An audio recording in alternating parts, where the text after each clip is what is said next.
ஊர்ல இருக்க ஒருத்த விடாம எல்லாத்துக்கிட்டையும் போய் உரண்டை இழுத்துட்டு நீங்க யார்கிட்ட ஓட்டு வாங்க போறீங்க? அடே தாவேக்கா உங்களதான் யார்கிட்ட தான் ஓட்டு வாங்க போறீங்க?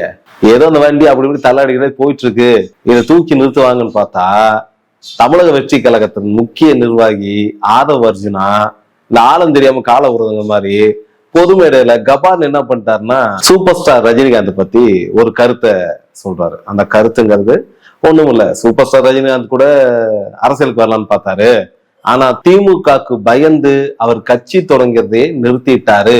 ஆனா நாங்க அப்படி இல்லை அப்படின்னு அவர் மேடையில பேசிடுறாரு. யார பத்தி பேசியிருக்காரு?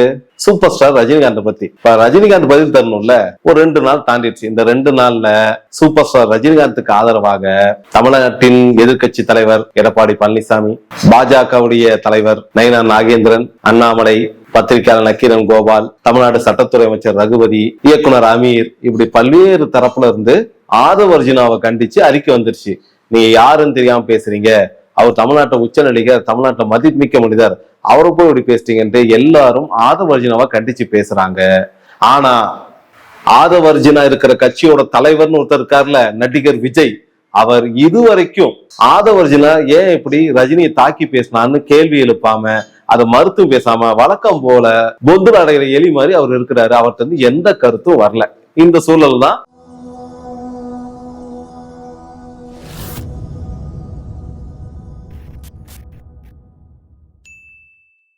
நடிகர் ரஜினிகாந்த் அவர்கள் ஒரு 2 நாள் கடந்து ஒரு அறிக்கை மட்டும் வெளியிட்டிருக்காரு. ஏன்னா பொதுவாவே நடிகர் ரஜினிகாந்த் அவ்வளவு எளிமையா ஊடகத்தை சந்திக்க மாட்டாரு, சந்திச்சாலும் பல்வேறு பதில்களை மறுத்துருவாரு. அந்த வகையில ஒரு அறிக்கையை வெளியிட்டிருக்காரு. அந்த அறிக்கையில என்னன்னா, தமிழக வெற்றி கழகத்தை சார்ந்த முக்கிய நிர்வாகி ஆதவ் அர்ஜுனா என்னை பற்றி தவறான கருத்துக்களை வெளியிட்டிருக்கிறார், அதற்கு கண்டனம் தெரிவித்து அறிக்கை வெளியிட்டு ஒரு பெரிய பட்டியல் எல்லாத்தையும் சொல்லிட்டு அவர்களுக்கெல்லாம் நன்றி தெரிவித்துக் கொள்கிறேன், தமிழக ரசிகர்கள், என்னை வாழ வைக்கும் தெய்வங்கள், அவர்களுக்கு நான் நன்றி தெரிவிச்சுக்கிறேன். கடைசியில ஆதவ் அர்ஜுனாக்கு ரிப்ளை கொடுக்கணும்ல, அதுக்காக ஒரே ஒரு வரி போட்டிருக்காரு, காலம் பேசாது காத்திருந்து பதில் சொல்லும், கீழே வழக்கம் போல தமிழ் வாழ்க, தமிழக மக்கள் வாழ்க, ஜெய்ஹிந்த் அப்படின்னு அந்த அறிக்கையை நடிகர் ரஜினிகாந்த் முடிச்சிட்டாரு.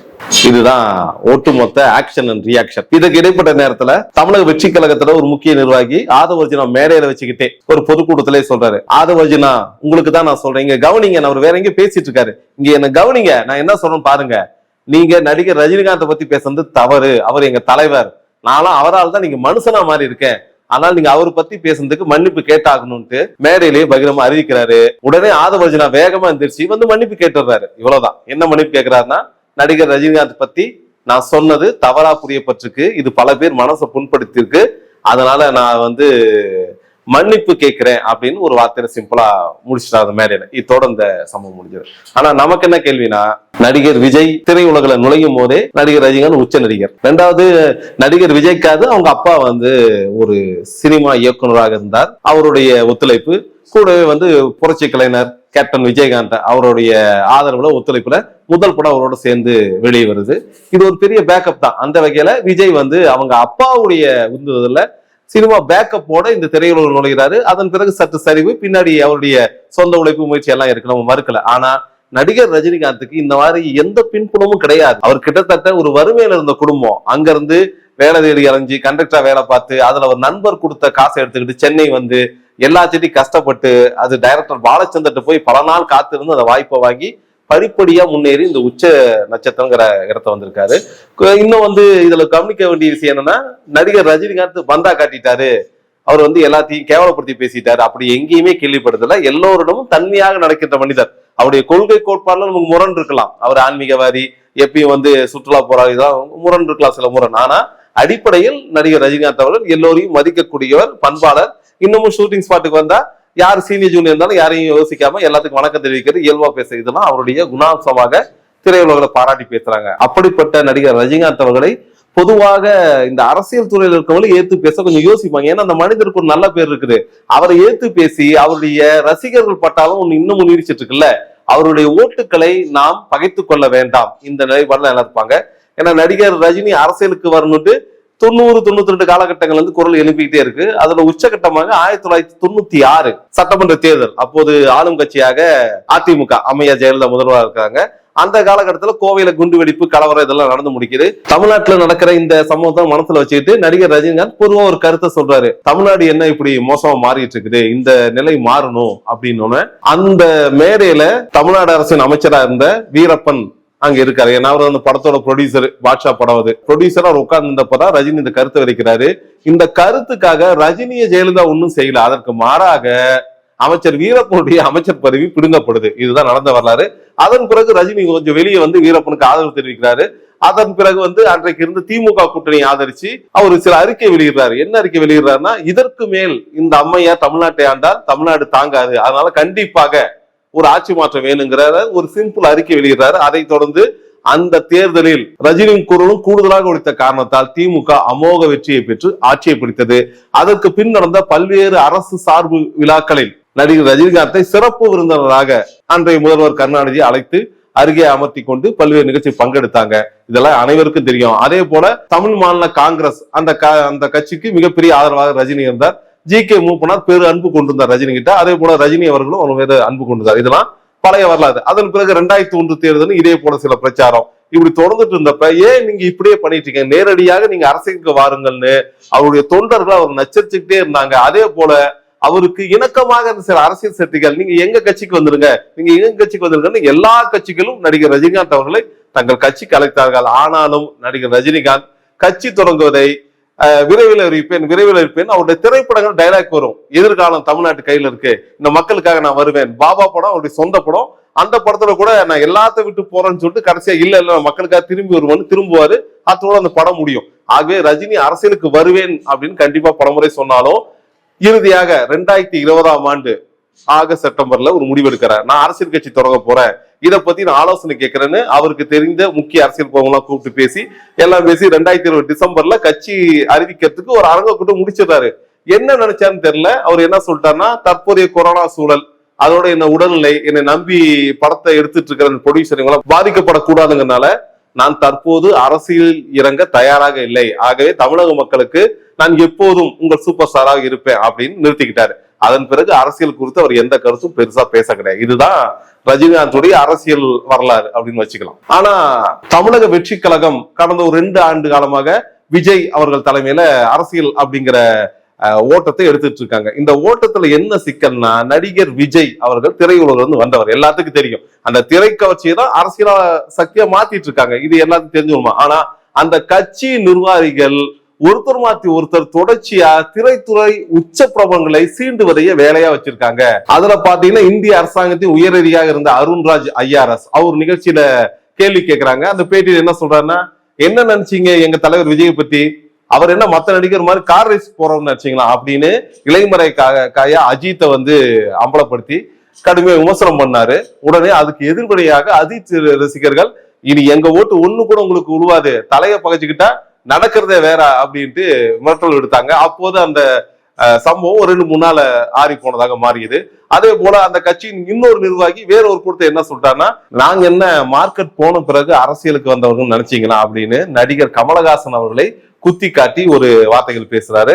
அதற்கு கமலஹாசன் ரசிகர் மற்றும் அவருடைய கட்சி மக்கள் நீதி மய்யம்னு ஒரு கட்சி அவர் தலைமையில இயங்கிட்டு இருக்குது, அந்த கட்சி தொண்டர்கள்லாம் கடுமையான எதிர்ப்பு தெரிவிச்சாங்க. உங்களுக்கு என்ன தெரியும் நடிகர் கமலஹாசன் பத்தி, அவர் மக்களுக்கு செய்த சேவை, அவருடைய கலை பயணத்துல கால் தூசி கூட உங்க விஜய்க்கு தெரியாதுன்னு கடுமையா திட்டி பேசிக்கிட்டாங்க.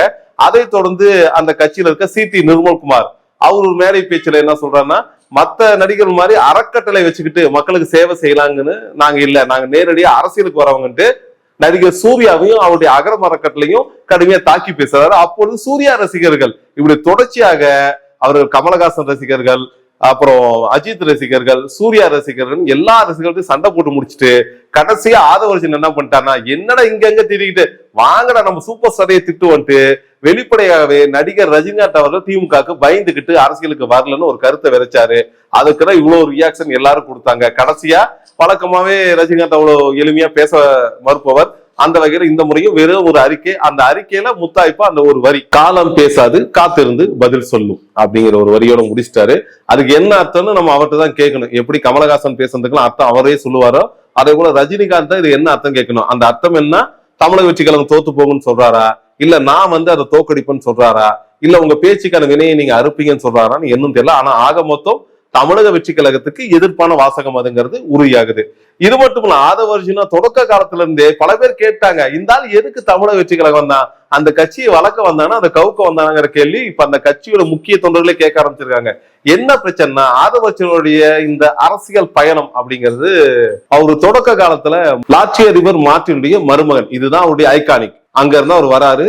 அந்த லாட்சி தொழில இவருக்கு இன்வெஸ்ட்மெண்ட் இருக்கு. இவரும் பல்வேறு வெளிமாநிலங்களில் லாட்சி தொழில் நடத்தி கோடி கோடியா சம்பாரிச்சவர் தான். இவருக்கு அரசியல் ஆசை வருது. வந்த உடனே ஆளுங்கட்சி மற்றும் அதோடைய முத்தாய்ப்பு இருக்குல்ல, அந்த வகையில திமுகவுக்கு போய் கடந்த தேர்தலில் வேலை செய்யறாரு. கடந்த தேர்தல் வேலை செஞ்சு திமுக ஜெயிக்குது. திமுக ஜெயிச்சு அதோடைய வெற்றி விழா கொண்டாடத்துல ஆதவ அர்ஜுனா பங்கேற்க போகும்போது ஒரு உள்ள என்ன சொல்றாங்கன்னா, இது எங்க கட்சி விழா, எங்க குடும்பம் தான் கலந்துப்பாங்க, நீங்க வெறும் ஏஜென்ட் தானங்கிற மாதிரி என்னை இழிவுபடுத்திட்டாங்க, அதனாலதான் நான் திமுக விட்டு வெளியேறணும்னு ஆதவ அர்ஜுனாவே சொல்லியிருக்காரு. அந்த வகையில முதல்ல திமுக வேலை செஞ்சுட்டாரு. திமுக வந்து வேலை செஞ்சு தனக்கு உரிய கௌரவம் பதவி கிடைக்கல அப்படின்னு கிளம்பி நேரடியா என்ன பண்றாருன்னா, ஒடுக்கப்பட்ட மக்கள் உரிமையை பேசியே நான் தீருவேன், அதுதான் என் உயிர் மூச்சுன்னு சொல்லி விடுதலை சிறுத்தைகள் கட்சிக்கு வந்து சேர்றாரு. அங்க வந்து திருமாவளவனை வச்சு 2-3 நிகழ்ச்சியை பயங்கர ஆடம்பரமா நடத்துறாரு. இன்னும் சொல்ல போனா கட்சியின் பல முக்கிய நிர்வாகிகள் பின்னுக்கு தள்ளிட்டு இவர் முன்னாடி வந்துகிட்டே இருக்காரு. அந்த நேரத்துல விடுதலை சிறுத்தைகள் கட்சிகளுக்கு கிடைக்கிற வாய்ப்புல ஒரு எம்பி சீட்டை எனக்கு தாங்கன்னு ஒரு வெளிப்படையா கோரிக்கை வைக்கிறாரு. இந்த கோரிக்கையை அந்த கட்சி மறுத்தளிக்குது. மறுத்தளிச்ச நாள்ல இருந்து கொஞ்சம் கொஞ்சமாக இவர் திருமாவளவனுக்கு எதிராக, இன்னும் சொல்ல விடுதலை சிறுத்தைகள் கட்சிகளுக்கு எதிராக, ஏன்னா அவங்க திமுக இருக்காங்க, ஆனா இவர் திமுகவை எடுத்து கடுமையா பேசுறாரு. இது அந்த கட்சிக்கு பிரச்சனை ஏற்படுது. அத ஒரு உச்சகட்டமாக அம்பேத்கர் பற்றிய ஒரு நூல் வெளியீடு நடைபெறுது. விகடன் வெளியிடுறாங்க. அத வெளியிடுறது வந்து நடிகர் விஜய் அப்படின்னு ஆதவ அர்ஜுனா பிக்ஸ் பண்றாரு. ஏன்னா அந்த நூலை வெளியிடுறது ஆதவ அர்ஜுனா பொறுப்புடைய அமைப்பு தான். அந்த நிகழ்ச்சியில திருமாவளவன் கலந்துக்க மறுப்பு தெரிவிச்சு நிக்கிறாரு. அதன் பிறகு 2-1 நாள்ல ஆதவ அர்ஜுனா ஒழுங்கு நடவடிக்கை, அவர் கட்சி விட்டு வெளியேற்றப்படுறாரு. வெளியே வந்தவர் என்ன சொல்றான்னா, நான் கடைசி வரை திருமாவளவன் அவர்களின் நல்விரும்பியாக, அவருக்கு எப்போதும் நல்ல தோழனாக இருப்பேன் அப்படின்னு டைலாக் எல்லாம் பேசிட்டு தமிழக வெற்றி கழகம் போய் சேர்ந்தாரு.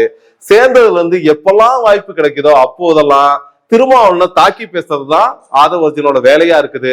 அதுக்கு போன வாரம் கூட ஒரு ட்வீட்டுக்கு பதில் சொல்லி விடுதலை சிறுத்தைகள் சொன்னாங்க, ஏன்டா ஒரே ஒரு எம்பி சீட்டுக்காக எங்கிட்ட நீ கெஞ்சிருந்து எங்களுக்கு நல்லாவே தெரியும், ஊருக்கும் தெரியும், எல்லாம் தெரிஞ்சு நீ இன்னைக்கு விடுதலை சிறுத்தைகளை பத்தி எந்த முகத்தை வச்சுட்டு பேசுறா அப்படின்னு கேவலப்படுத்தி பல ட்வீட்டுகள் போட்டாங்க. இந்த ட்வீட்லாம் ரொம்ப அதிகரிக்கும் தான்.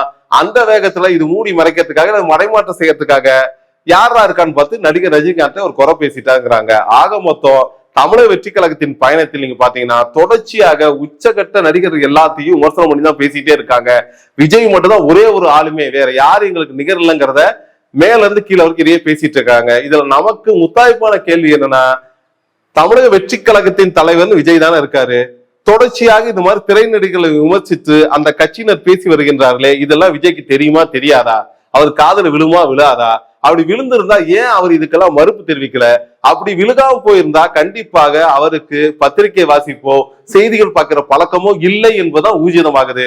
எப்படி பார்த்தாலும் நடிகர் விஜய் அவர்கள் குறைந்தபட்சம் ஒரு அரசியல் கட்சி வச்சிருக்கங்கிற உணர்வு பெற்றாவது அந்த கட்சியின் மேல்மட்ட தலைவர் என்ன செய்யறாங்கன்னு கவனிச்சு அவர்களுக்கு கருத்து சொல்வது, இல்ல அந்த கருத்தை மறுத்து பதில் சொன்னால் மட்டும்தான் அவருடைய அரசியல் என்பது சற்று மேம்படும். இல்லை என்றால் வழக்கம் போல எல்லோரும் சொல்வது போல அது ஒரு கூத்தாடி கூட்டம், அது ஒரு ஜென்ஜி கூட்டம், இங்க கூடும் அங்க கலையும், அவ்வளவுதான் தவிர அவங்களுக்கு அரசியல் கொள்கை கோட்பாடு எதுவுமே இல்லைங்கிறது தான் தற்போதைக்கு பொது பேச்சாக மாறி இருக்குது.